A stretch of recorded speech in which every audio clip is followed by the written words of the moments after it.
This is Ben Doughty for the hardest game with unified welterweight champion Natasha Jonas. Got to be honest, I've been wanting to meet you for a couple of years, so I'm glad to finally get the audience. Yeah, nice one, thank you. I hope I haven't disappointed.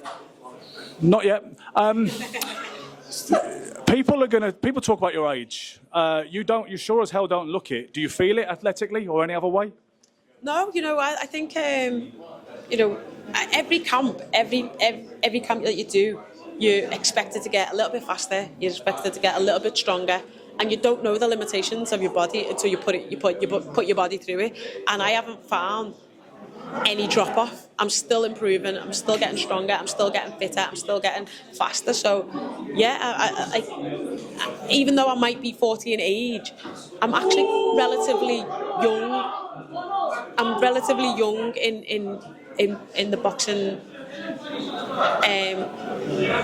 In boxing sense, because I started so late. So yeah, I'm 20 years deep, but some of these young females now started when they're 10 and are now 30 and been boxing the same time to time.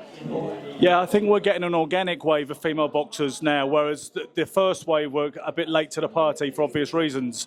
It's interesting what you say about improving, because people say Roberto Duran was at his prime as a lightweight, whereas I've known other people say no, he was a better fighter 10 years later when he beat Davey Moore because he knew more. Do you feel that you're a better fighter now than you ever have been? You can't beat experience, and unfortunately I have had the experience of losing. I've had the experience of being knocked down. I've had the experience of cuts. I've had the experience of being buzzed. So they're the types of things in boxing that's important, that I've been there, I've overcome it, I've lost the round. So yeah, I think experience is key, and just the depth of situations that you've been in, and you never know how you react until you've been there.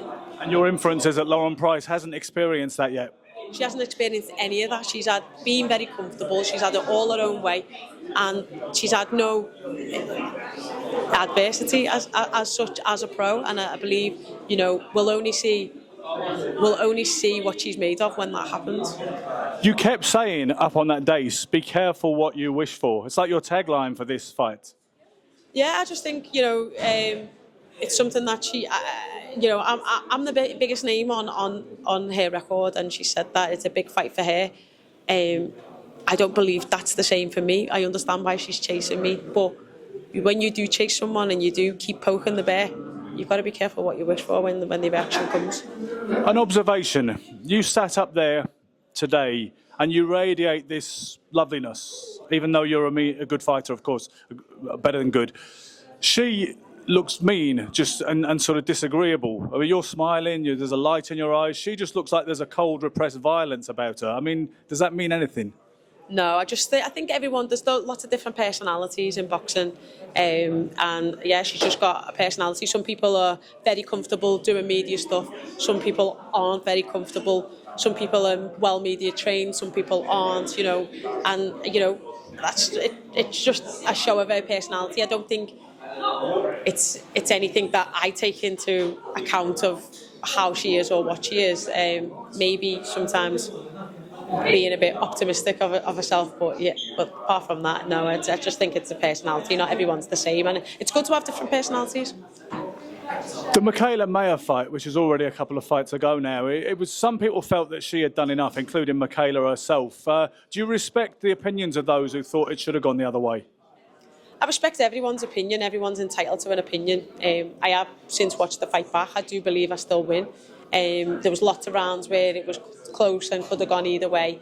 But I ultimately thought I did enough. But for that reason of people doubting my success is the reason that I was so focused on chasing the rematch, because I do believe I could do a better job. So I wanted the rematch. Unfortunately, we couldn't get it, but now I've got the opportunity to fight Lauren.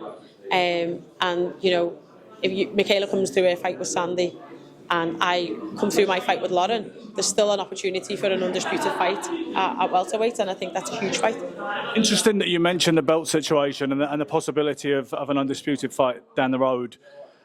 You are the WBC and IBF welterweight champion. Although she only holds the lesser regarded IBO belt, as far as Ring Magazine are concerned, she's the champion. Do you understand that logic? Do you appreciate that logic? Yeah, I think it's because she beat McCaskill, who was the Ring magazine and the #1. So I get it. Do I agree? No. But it is what it is. Last question. You spoke about being the biggest name by far on her resume to date. How much of a celebrity are you in your home city of Liverpool? What's it like? What's life like for you just walking about? I'm like Z-list. I wouldn't ever class myself as a celebrity. One, my family would never forgive me, and two, I'm just a young girl from Toxteth trying to live out her dreams. So, I am privileged, in a privileged position to be, positively thought of. I'm very proactive within my community, and I've got a voice that people want to listen to. So I try and use that as best I can for all the right reasons, and encourage other people and other kids to do the same. I've got to say, you are so wonderfully grounded. I see the way today you're making sure everybody gets a chance to speak to you. No diva behaviour. You're just as lovely as you look from a distance. And I thank you for your time. Thank you for talking to The Hardest Game. Oh, no problem. Thank you very much. Thank you for kind words.